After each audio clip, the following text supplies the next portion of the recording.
Breakups are often the symptom of problems in a relationship.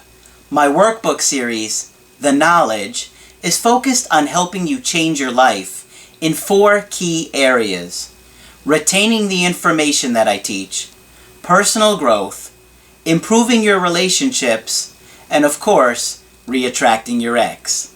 Available now at AskCraig.net.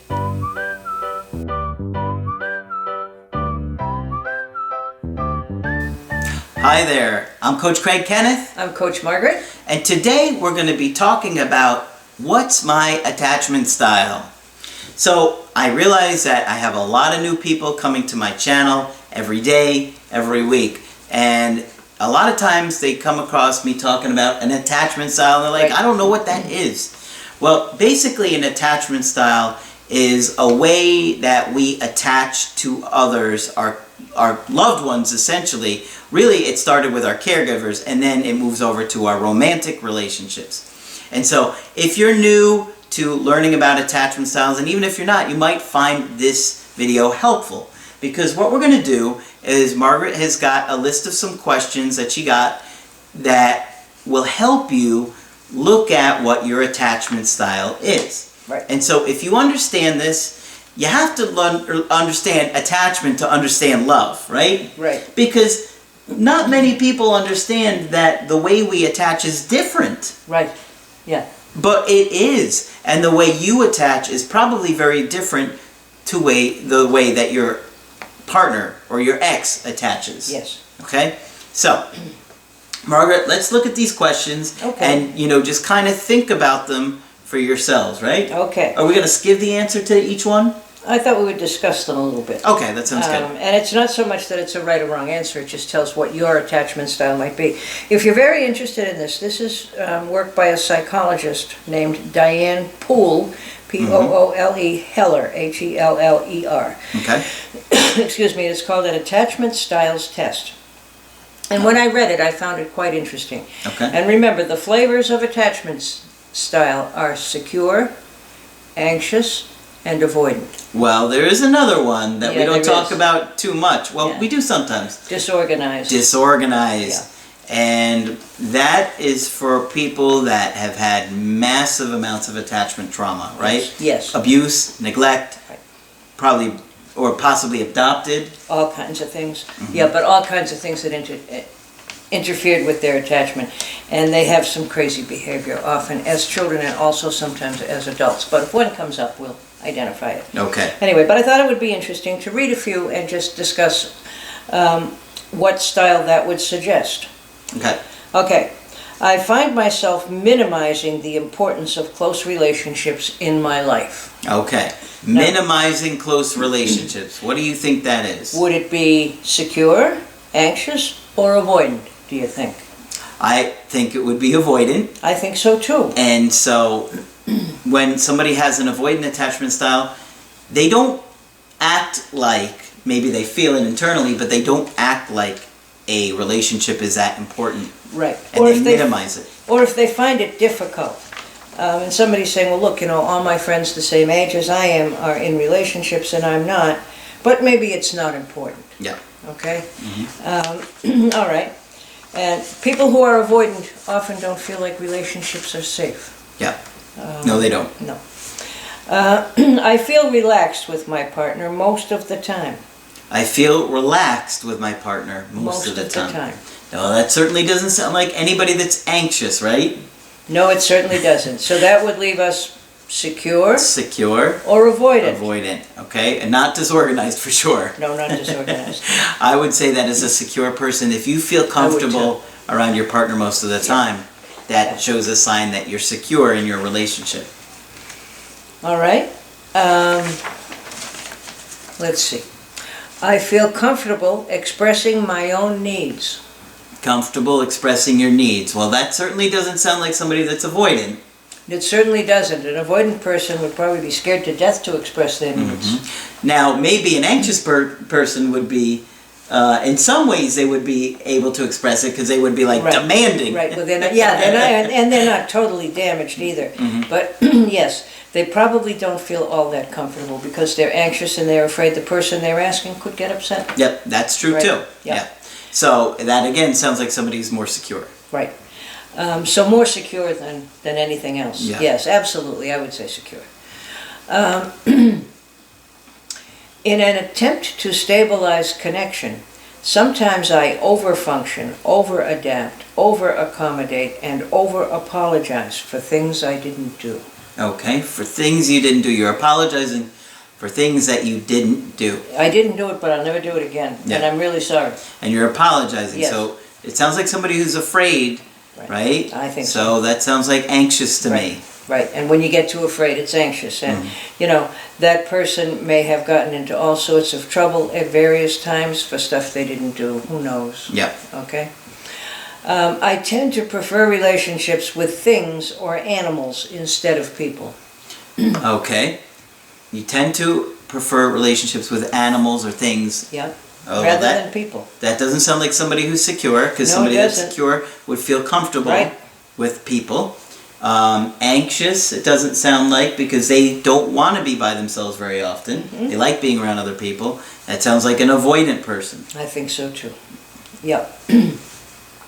And for some people, excuse me, who are badly enough damaged, that's a wise decision. When presented with problems, I often feel stumped and feel they're not resolvable. Okay, you feel problems are unresolvable. Well, that doesn't sound like somebody who's secure, No, it doesn't. right? Because they feel like they can handle problems. Right. Okay? And it sounds like somebody that would be more avoidant, right? Well, if I could avoid it, I wouldn't have to worry about it. Yeah. So I would say either anxious or avoidant, right? We both rule out secure. Yeah. All right. I find it easy to flow between being close and connected with my partner to being on my own. That definitely sounds like someone who's disorganized Think so? on opposite day. Yeah.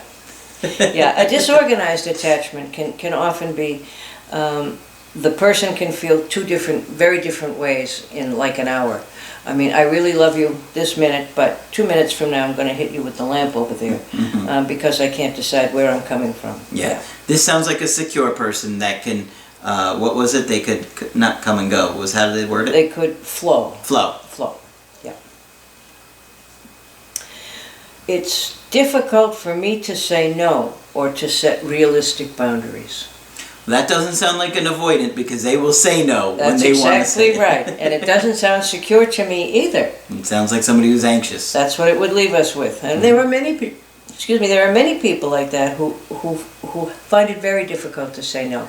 And for many, many years being a therapist, I have found myself saying, there's a word you need to learn. It only has 2 letters, and it's no. Okay?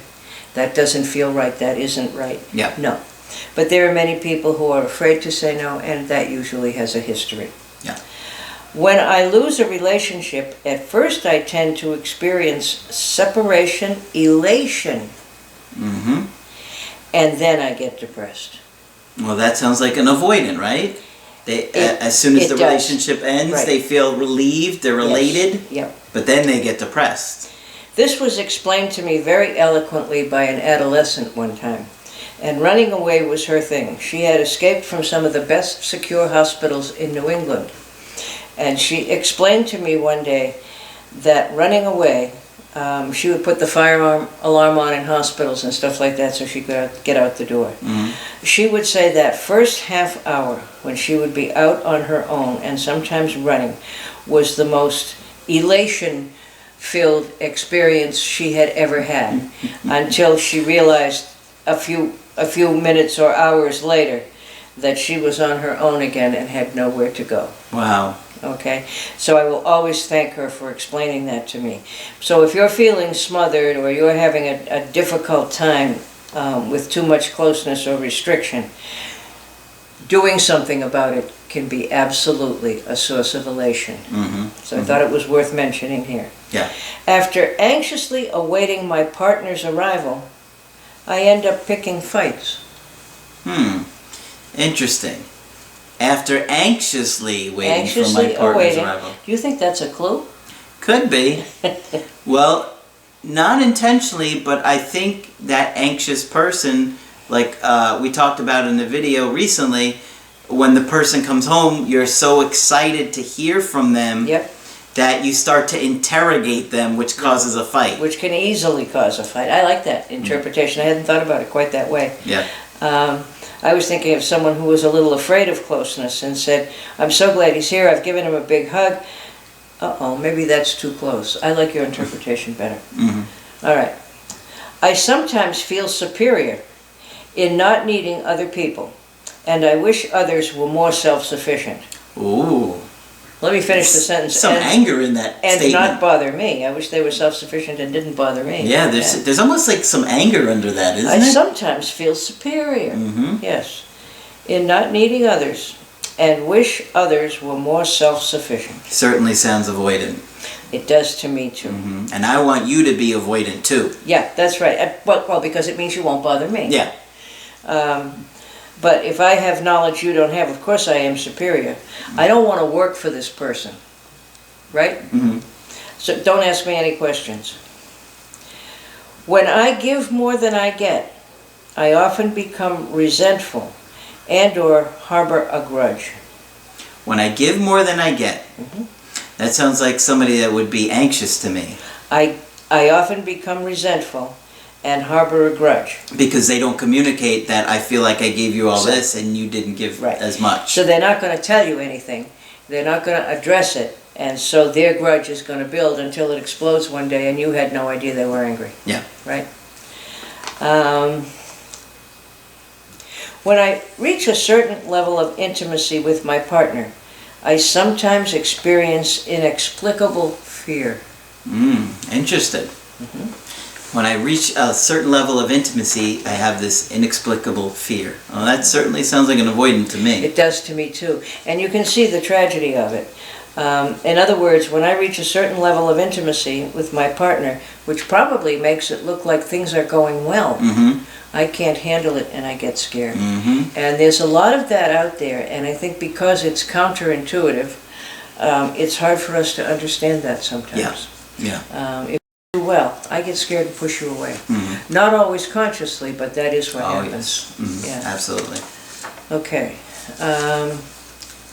Sometimes I prefer casual sex over committed relationship.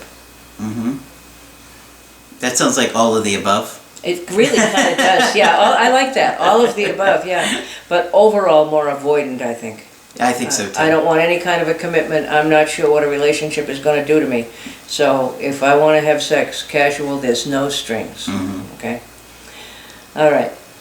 My partner often comments or complains that I am controlling. Well, I don't know why you'd say I was controlling, just because I tell you what to do from the minute you get up to the minute you go to bed. And then I check your phone. Yeah, it sounds like somebody who's anxious to me. It certainly does, doesn't it? Trying to control somebody. Yeah. Because they're afraid. And oftentimes when people are told they're controlling, they're absolutely stunned. What would make anybody think I'm controlling? The last time I asked that question, it was with a couple, and one of them had told the other, you don't need to have a bank account. There only needs to be one bank account in my name. Yeah. You're controlling. I am? No, you said I could have my own bank account. You're all right. I insist on self-reliance. I do many of life's tasks or my hobbies alone, and I have difficulty reaching out when I need help. Sounds like an avoidant to me. Certainly does, kind of to the extreme. And you meet people like that. I can think of a guy I dealt with not all that long ago, and he worked alone, and he had hobbies that you did alone.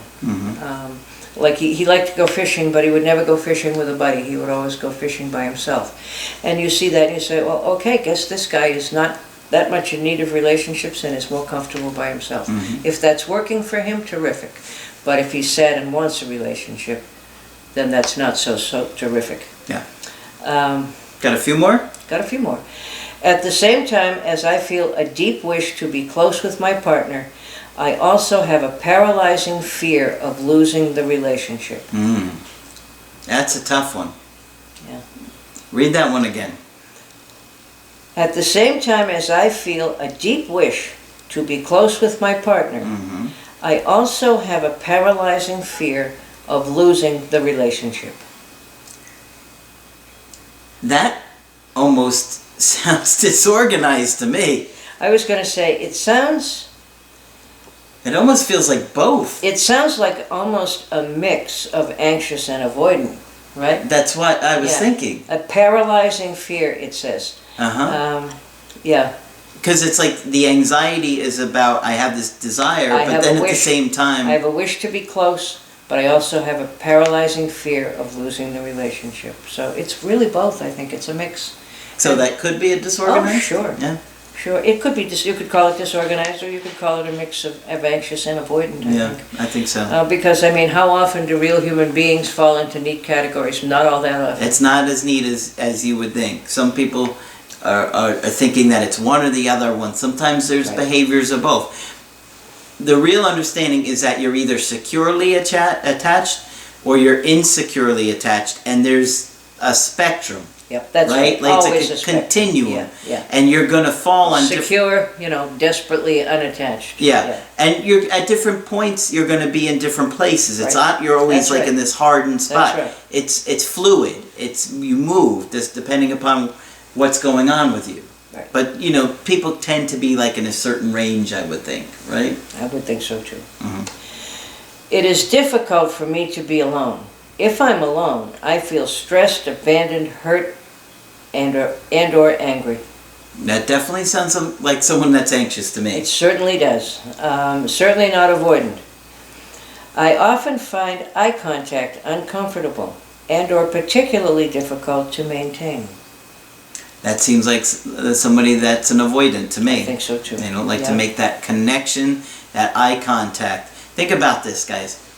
Eye contact can tell you about that person's ability to connect with you. Yes, it can. So imagine for a minute that if on a Skype call I only wanted to do a audio Skype, or Margaret only wanted to do an audio Skype, it might mean that we have more of an avoidant attachment style because we can't handle the intimacy of connecting. Exactly. Right? Exactly. But Yeah. because me and Margaret are more secure, we can have that kind of Right. connection with you. Right. Right? Yeah.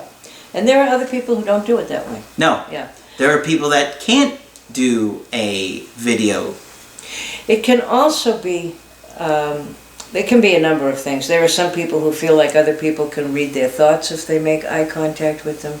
And there are other people who keep a downcast eye because they're shame-ridden. They think they're terrible people for one person, for one reason or another. And I think that's it. No, there's one more. I feel like my partner is always there, but I would often prefer to have my own space unless I invite the connection.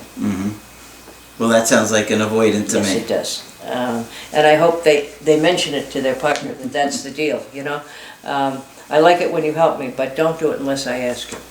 I'll do it myself. Something we've all said at age 2. I'll do it myself. Okay? So hopefully these questions were helpful to you to think about your own attachment style, maybe your partner's, Right. and understanding and getting a better idea of this can help you to be a better partner because you'll understand where your partner's coming from. Absolutely. And also because you'll be able to communicate better on what your needs are. Right. And I'll say it one more time. The woman's name is Diane Poole Heller, Heller. And this is the Attachment Styles Test. And I think she has some other interesting things to say as well. Okay. Hopefully that helped. And of course, when you want to get our help personally, just go to my website, askcraig.net, sign up for the coaching option that works best for you. I do email coaching, I do Skype coaching. If you got to get with me right away, I do offer emergency Skype coaching. Margaret is also available for Skype coaching. Absolutely, and I look forward to speaking with you. Just click on Margaret on the top of my website and you can sign up to talk with her. That's it for this video. I'm Coach Craig Kenneth. I'm Coach Margaret. And we will talk with you soon.